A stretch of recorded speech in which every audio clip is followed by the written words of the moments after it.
Hello, good morning students. हमारा जो chapter था खेलों में लगने वाली आम चोटें कौन कौन सी होती हैं, उनका उपचार हम कैसे कर सकते हैं और उनको हम प्राथमिक सहायता जो है वो कैसे दे सकते हैं।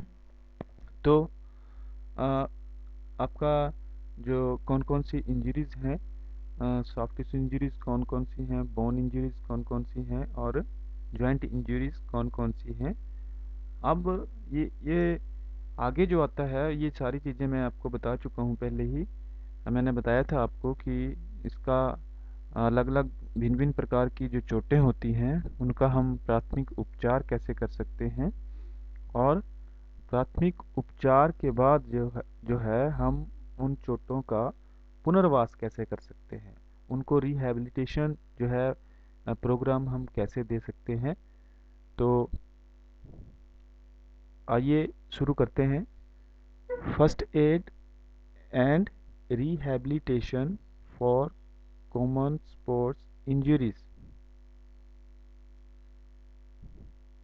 यानी कि प्राथमिक उपचार और पुनर्वास जो है हम कॉमन स्पोर्ट्स इंजरी में कैसे दे सकते हैं। खेलों में लगने वाली आम चोटों में जो है हम प्राथमिक सहायता और रिहैबिलिटेशन जो है वो कैसे कर सकते हैं। तो सबसे पहले ये exposed wound exposed wound expose bond में आपको पता है कि कौन कौन से जो हैं बॉन्ड जो हैं हमने पढ़े थे। एब्रेशन था, लैक्रेशन था, कंट्यूजन था, ये हमने पढ़े थे। दोबारा रिपीट करना जो है वो ठीक नहीं होगा। मैं सिर्फ जो एक्सपोज्ड बॉन्ड हैं आपने कॉमन सा याद रखना है कि जो खुले घाव होते हैं उनका हम प्राथमिक उपचार ट्रीटमेंट कैसे कर सकते हैं, और ट्रीटमेंट के बाद जो है उनका पुनर्वास जो है हम कैसे करेंगे। तो सबसे पहले ये एक्सपोज्ड बॉन्ड है।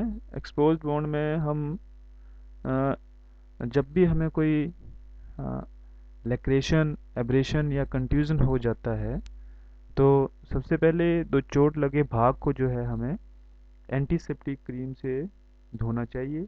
हाइड्रोजन पेरोक्साइड वगैरह का आदि का जो है आप यूज़ कर सकते हो उसमें। इससे क्या होगा, इससे जो होगा वो प्रोग्राम जो होगा इसमें, इससे आपका जो इन्फेक्शन का डर होगा, जो इन्फेक्शन होगा वो आपको नहीं हो पाएगा। ठीक है। यदि आपको जंग युक्त लोहे की वस्तु से लगी है तो आप टिटेनस वगैरह का इंजेक्शन जो है वो भी लगाना ज़रूरी हो जाता है, क्योंकि उससे इन्फेक्शन का भय जो है वो हमेशा ही बना रहता है। ये जो मैं आपको ट्रीटमेंट बता रहा हूँ ये ट्रीटमेंट है आपको एक्सपोज्ड वोंड के लिए। इसमें लैक्रेशन एब्रेशन, लैक्रेशन और पंक्चर। उसके बाद ये हाइड्रोजन पेरोक्साइड से धोने के बाद जो है इसमें ऑइंटमेंट वगैरह का, बेटाडीन ऑइंटमेंट का प्रयोग करके बैंडेज से हमें उस घाव को जो है वो पट्टी कर देनी चाहिए। और ये पट्टी जो है 1 या 2 दिन के बाद जो है रिपीट डेली जो है ये करनी चाहिए, और धीरे धीरे जो है आपका जो वाउंड है, एक्सपोज वाउंड जो है ये रिकवर होना शुरू हो जाएगा। नेक्स्ट लेते हैं हम अनएक्सपोज्ड वाउंड। अनएक्सपोज्ड वाउंड में क्या होता है, अनएक्सपोज्ड वाउंड में आपका आपको पता है अनएक्सपोज्ड वाउंड में स्प्रेन, स्ट्रेन और कंट्यूजन जो है मेनली आते हैं। तो स्प्रेन में क्या होता है, स्ट्रेन में क्या होता है और कंट्यूजन में क्या होता है ये आपको पता है। अ, तो सबसे पहले जो स्प्रेन है, लगभग अनएक्सपोज, जैसे मैंने बताया कि एक्सपोज बोन्ड का ट्रीटमेंट एंड केयर जो है वो सभी एक्सपोज बोन्ड में एक जैसा ही होगा लगभग। और अनएक्सपोज्ड वुंड में भी ट्रीटमेंट और केयर जो है वो एक जैसा ही होगा। तो अनएक्सपोज्ड वुंड में जैसे मान लो फर्स्ट डिग्री स्प्रेन है हमें, या सेकंड डिग्री स्प्रेन है, या थर्ड डिग्री स्प्रेन है, तो उस हिसाब से जो है हम ट्रीटमेंट देंगे। अब फर्स्ट डिग्री स्प्रेन में शायद मैंने आपको बताया है कि जो फर्स्ट डिग्री स्प्रेन होती है हमारे, उसमें जो हमारे कनेक्टिव टिश्यूज़ होते हैं वो उनका कुछ हिस्सा टूटता है, और सेकंड डिग्री स्प्रेन में वो थोड़े से ज़्यादा टूट जाते हैं, और थर्ड डिग्री स्प्रेन में जो है हमारे जो टिश्यूज़ हैं वो पूरी तरह से ब्रेकअप हो जाते हैं।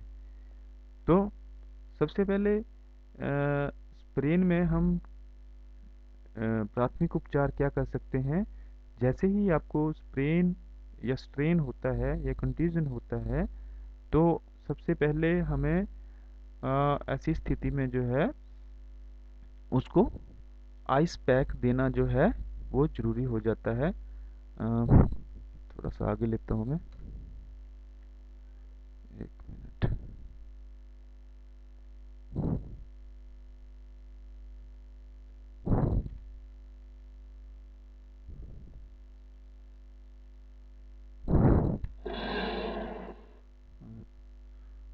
ये मैंने जैसे आपको बता चुका हूँ, एक्सपोज बोन में आपको use of hydrogen peroxide, use of antiseptic cream, और यूज़ ऑफ बैंडेज।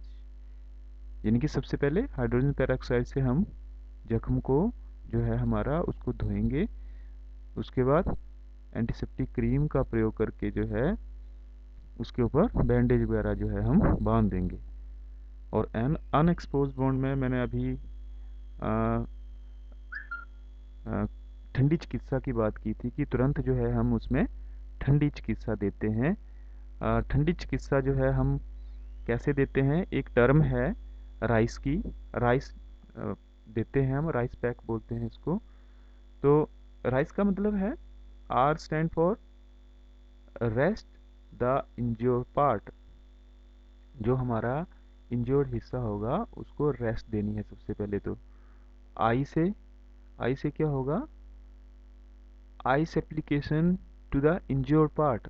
हमने जो है आइस पैक देना है जो इंज्योर्ड पार्ट होगा। मान लो स्प्रेन हमारे पैर में होती है, तो बर्फ़ का पीस बांध करके हम कपड़े में डायरेक्ट नहीं देंगे, हम उससे आइस बर्न वगैरह होने का डर रहता है। कपड़े में बर्फ़ बांध करके जहाँ पे स्प्रेन हुआ है वहाँ पे हम आइस पैक जो है वो देंगे, आइस एप्लीकेशन जो है हम देंगे। और C stand for compression bandage. C stand for compression bandage, मतलब जो कंप्रेस बैंडेज होती हैं हमारी, वो उसका जो है तुरंत प्रयोग करना है हमें। और उसके बाद लास्ट में एलिवेशन। एलिवेशन का मतलब ये है कि जो, हाँ, जो इंज्योर्ड पार्ट है, मान लो पैर में हमारे चोट लगी है, तो उस भाग को हमने एलिवेट करना है, ऊपर उठा देना थोड़ा सा, ताकि जो ब्लीडिंग जो है, जो अंदर जो ब्लीडिंग होती है उसका लेवल जो है वो थोड़ा कम हो जाए। ठीक है। तो ये एक्सपोज बोन और अनएक्सपोज बोन में किस तरह से हम प्राथमिक उपचार और उनका जो है ट्रीटमेंट एंड केयर करते हैं, ये आपने आपने अभी आपको मैंने बताया है। उसके बाद जो है आपका जो नेक्स्ट जो है फ्रैक्चर्स एंड जॉइंट इंजरीज में हम क्या क्या कर सकते हैं। सबसे पहले फ्रैक्चर्स और जॉइंट इंजरीज में हमने क्या करना है, जो हमारा इंजर्ड पार्ट है, ठीक है, जहाँ पे हमारा फ्रैक्चर हुआ है उस भाग को हमने सबसे पहला काम होता है stop the movements of injured part. ठीक है। सबसे पहले क्या करना है हमने कि जो हमारा इंजर्ड हिस्सा है उसकी मूवमेंट्स को बंद कर देना है। मान लो हमारी बाजू में फ्रैक्चर हो जाता है, तो बाजू में फ्रैक्चर होने के बाद जो है हम जहाँ पे मान लो हमारी जो ये बाजू की हड्डी है मान लो, तो अगर वो फ्रैक्चर होती है तो उसमें क्या करना है, हमने उस भाग को जो है हमने अचल कर देना है। किसी चीज़ के बांध पट्टी का प्रयोग कर सकते हैं हम, या कोई ऐसी चीज़, चपटी चीज़, जिससे जो है दोनों तरफ बांध करके जो है हमें उस भाग को हमें अचल कर देना होता है, ताकि वो हिले ना और इंजर्ड ना हो। उसके बाद आइस पैक दे सकते हैं हम, लेकिन फ्रैक्चर की स्थिति में आपको ध्यान में रखना है कि आइस पैक जो है हम सिर्फ सिंपल फ्रैक्चर की स्थिति में ही दे सकते हैं। किसी और प्रकार का फ्रैक्चर है, मान लो ओपन फ्रैक्चर है, हड्डी टूट करके जो है त्वचा के बाहर निकल आई है, तो ऐसी स्थिति में जो है हम आइस पैक जो है वो नहीं दे सकते हैं। ठीक है। उसके बाद एलिवेशन का प्रयोग जो है हम आ, अपने सॉफ्ट टिश्यूज इंजरीज में भी करते हैं। अनएक्सपोज बोन में मैंने बताया था आपको कि स्प्रेन में क्या करते हैं, एलिवेट कर देते हैं हम। जो हमारा इंजर्ड पार्ट होता है उसको क्या कर देते हैं, हम ऊपर उठा लेते हैं। कोशिश यही होनी चाहिए कि हमारा जो हार्ट का लेवल है उससे जो है ऊपर तक जो है ये उठ जाए। उसके बाद हाँ, फोर्थ में क्या कर सकते हैं हम, कुछ भी नहीं कर सकते हम। फ्रैक्चर की स्थिति में हमें ज़्यादा ट्रीटमेंट जो है हम नहीं दे सकते हैं। फ्रैक्चर की स्थिति में क्या करना होता है हमें कि तुरंत जो है, जो मैंने ये ऊपर मेथड बताए हैं, कि मूवमेंट्स को स्टॉप करना है, आइस पैक देना है यदि सिंपल फ्रैक्चर है, और एलिवेट कर लेना है, और तुरंत जो है पेशेंट को जो है हॉस्पिटलाइज्ड करना है for the closed method and surgical method. ये दो प्रकार के मेथड जो हैं इनके बारे में मैं बात करना चाहूँगा। एक क्लोज मेथड है और दूसरा सर्जिकल मेथड है। ठीक है। ये क्लोज मेथड और सर्जिकल मेथड। क्लोज मेथड का मतलब है कि जब हम बिना सर्जरी के, क्लोज मेथड में क्या होता है, जब हम बिना सर्जरी के हड्डी को अपनी जगह बैठाने की कोशिश करते हैं तो उसको बोलते हैं क्लोज मेथड। ये हम खुद नहीं कर सकते हैं, आपने ध्यान रखना है। बिना डॉक्टर के क्लोज मेथड और सर्जिकल मेथड दोनों पॉसिबल नहीं है। ये भी डॉक्टर ही करेंगे। हॉस्पिटलाइज करने के बाद डॉक्टर देखेंगे, एक्सरेज वगैरह से वो देखेंगे कि हड्डी की पोजीशन क्या है, उसको हम क्लोज मेथड से कर सकते हैं या सर्जिकल मेथड में हमें जाना पड़ेगा। तो क्लोज मेथड में बिना चीर फाड़ के जो है हड्डी को अपनी जगह सेट बिठाया जाता है।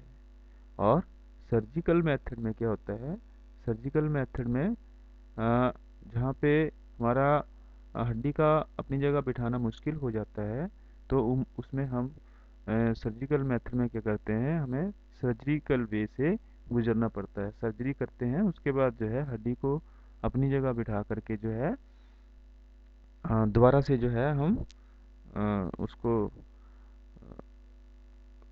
ट्रीटमेंट देते हैं। ठीक है।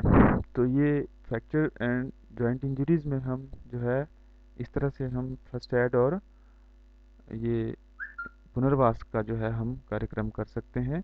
उसके बाद जो है आपको पता है कि फ्रैक्चर की स्थिति में जो है और जॉइंट इंजरी की स्थिति में जो बोन इंजरी होती है हमारी, ये इसमें जो है रिकवरी टाइम कम से कम जो है 20-22 दिन का होता है। तो 20-22 दिन जो है हमें कंप्लीट रेस्ट में रहना पड़ता है। और डॉक्टर जो है कई बार प्लास्टर्स या दूसरी प्रकार का जो है प्रयोग कर सकते हैं, जैसे पट्टियों वगैरह का यूज़ कर सकते हैं, जिससे कि हमारी हड्डी जहाँ पे जिन्होंने सेट बिठाई है वो हिले ना। ठीक है। तो धीरे धीरे जो है हड्डी जो है अपनी जगह जब टाइम के साथ जो है एक वो हड्डी अपनी जगह सेट बैठ जाती है और रिकवर भी हो जाती है। तो कम से कम ये 20-22 दिन का टाइम लगता है, लेकिन एज के ऊपर डिपेंड भी होती है बात। ओल्ड एज के व्यक्ति हों तो उनमें ज़्यादा टाइम भी लग सकता है। नेक्स्ट चलते हैं हम।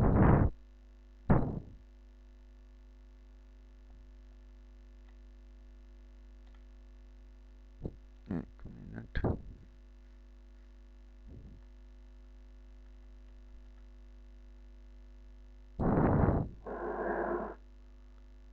नेक्स्ट है आपका क्रायोथेरेपी और हाइड्रोथेरेपी।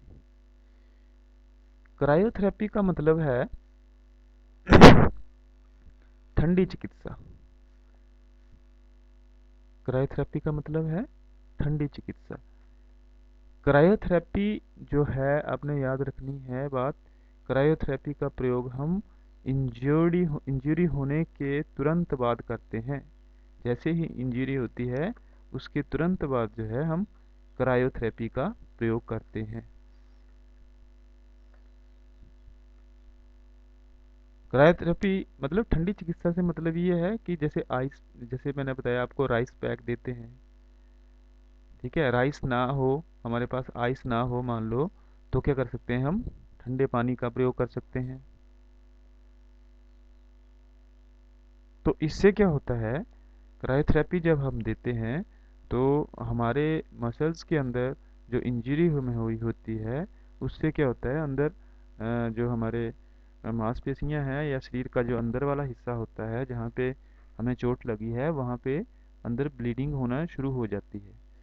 तो क्रायोथेरेपी से क्या होता है, या राइस पैक जब हम देते हैं तो जो ब्लीडिंग का स्तर है वो कम होने लगता है और क्लॉटिंग जो है जल्दी हो जाती है हमारी बॉडी की, जो इंजर्ड पार्ट होता है उससे क्या होता है, रिकवरी टाइम जो होता है वो कम लगता है और स्वेलिंग भी जो है वो कम आती है हमारे इंजर्ड पार्ट में। तो ये क्रायोथेरेपी का प्रयोग हम ये अलग अलग इसमें स्प्रेन स्ट्रेन और ये फ्रैक्चर्स की स्थिति में, सिंपल वाले फ्रैक्चर्स की स्थिति में भी हम इसको कर सकते हैं। दूसरा है आपका हाइड्रोथेरेपी। हाइड्रोथेरेपी में क्या कर सकते हैं हम, हाइड्रोथेरेपी आफ्टर क्रायोथेरेपी कर सकते हैं हम। ये 3-4 दिन के बाद या 1 दिन के बाद, 2 दिन के बाद, नेचर ऑफ इंजरी के ऊपर डिपेंड करती है बात कि किस तरह की इंजरी है। तो हाइड्रोथेरेपी का अर्थ होता है कि गर्म पानी के साथ चिकित्सा देना। ठीक है, कई बार हमें जब मोच वगैरह आती है तो हमने देखा है कि हम गर्म पानी से जो है उसकी मसाज करते हैं, तो उसको बोलते हैं हाइड्रोथेरेपी। लेकिन वो कब करते हैं, 1 या 2 दिन के बाद या 3 दिन के बाद, जैसे मैंने कहा आपको कि नेचर ऑफ इंजरी के ऊपर डिपेंड करता है हमें हमारी बात ये कि हमारी इंजरी जो है वो किस तरह से हुई है। और भी बहुत सारे मेथड हैं, उनमें मैं ज़्यादा डिटेल में नहीं जाऊंगा। थर्मोथेरेपी होती है, बीच में हम थर्मोथेरेपी भी कर सकते हैं। अल्ट्रावायलेट रेज होती हैं वो भी हम इंसर्ट कर सकते हैं। इलेक्ट्रोथेरेपी कर सकते हैं, डायाथर्मी कर सकते हैं। ठीक है, मसल स्टिमुलेशन का होता है एक। तो इतने ज़्यादा आपके जो है रिहैबिलिटेशन जो है, इतने ज़्यादा मेथड जो है आपके सिलेबस में नहीं है, तो ज़्यादा हमें करने की ज़रूरत नहीं है। एक बात आपने याद रखनी है कि किसी भी तरह का डॉट्स जो है वो क्लास में आपको बिल्कुल क्लियर कराऊंगा, चिंता आपने बिल्कुल नहीं करनी है। और ध्यान रखना है आपने, नोट्स वगैरह जो है वो बनाते रहना है साथ साथ में। ठीक है, ओके स्टूडेंट्स, ये चैप्टर जो है हमारा ख़त्म होता है। कल मैं आपको कुछ एक नोट्स भी आपको सेंड करूँगा। फिर आपने क्या करना है, काम जो है कॉपी के ऊपर करके सेंड करना है मुझे, किस किसने क्या क्या काम किया हुआ है ये आपने उसकी एक फ़ोटोग्राफ्स खींच के मेरे को सेंड करनी है। ठीक है, थैंक यू।